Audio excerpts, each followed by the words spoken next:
Audio Jungle. Audio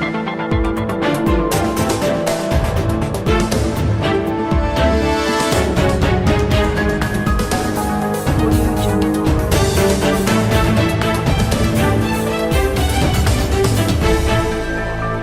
Welcome to Meta News. This is El Blanco of the Blanco's Business News segment with Meta News. Tonight, the topic of discussion during the business segment shall be about adverse possession. There have been people within the Horizon community that asked me to give them advice about adverse possession. So let me first say this is not legal advice. I don't give legal advice. It's for your entertainment, but it's a legal procedure and it's statutory. You can read up on it by reading your state codes. Tonight, I'm going to give you an introduction for adverse possession because some people are still trying to learn how to acquire property. And in some cases, you may want to learn how to acquire property without large sums of capital. So basically, what adverse possession is, it's a doctrine by which a person possesses land or property owned by someone else, and he's attempting to acquire the title to that land as long as he or she can meet those requirements that are set by the statutes, state statutes. And in some cases, they refer to those as statutes of limitations when it comes to adverse possession. It's a common law requirement that you have to meet when they talk about those things. You have to, those requirements you have to require before you can access title to a property, and they vary between the different jurisdictions, state jurisdictions. So, typically an adverse possessor, in order to obtain title, they need possession, and the property must be in continuous possession. It must be taken in a hostile manner, but that's a specific definition. It doesn't mean plain English hostile. It's a legal term for hostile in this particular context. And the possession must be open and notorious. It must be actual. It must be exclusive.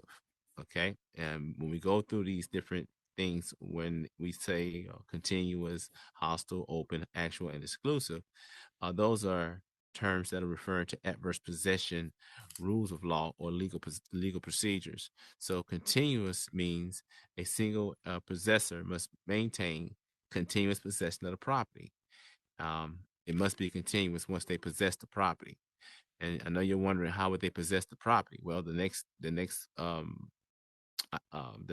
identifier or the next requirement is that the possession must be hostile. So they would acquire it in a hostile context. It doesn't mean unfriendly. It just means that the possession, it will infringe on the right of the true owner, but the true owner still have remedies to contest it and claim his property.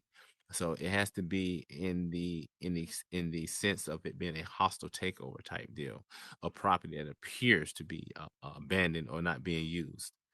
Also, open and notorious is another one of the requirements. That means that it must be, an open view. It must be obvious to anyone so that anyone can put the true owner on notice that someone is possibly a trespasser in possession of his or her property. Then there must be actual possession. Actual possession is when you actually take over and have possession of someone's property. Remember, the true owner can come back and go and enter a cause of action for trespass, and that action will be in conjunction with the statutes of the adverse possession, as the owner seeks a remedy for trespass, but within the rules of adverse possession. And then the possession must be exclusive. The possessor, he does not share control over the property with anyone else, and he precludes or he stops anyone else from also trying to possess the property. So, typical statutes or typical rules in different jurisdictions or different states, some require different years. And they have a term called color of title. And if it's under a color of title, which means it's not the actual title, it's a title that's being presented because you're seeking to adversely acquire the title. They typically say you must be in possession for 20 years or more. So these are the basics of an adverse possession. And if you want to know more about adverse possession, you can look it up in your state, and you can, you can look up adverse possession, look at the different statutes and codes and the requirements, and then you can look up secondary information to support and help break down the legal terminology into plain English. So this is El Blanco, and thank you for watching the Meta News. And this has been the Blanco business segment with Meta News. Thank you.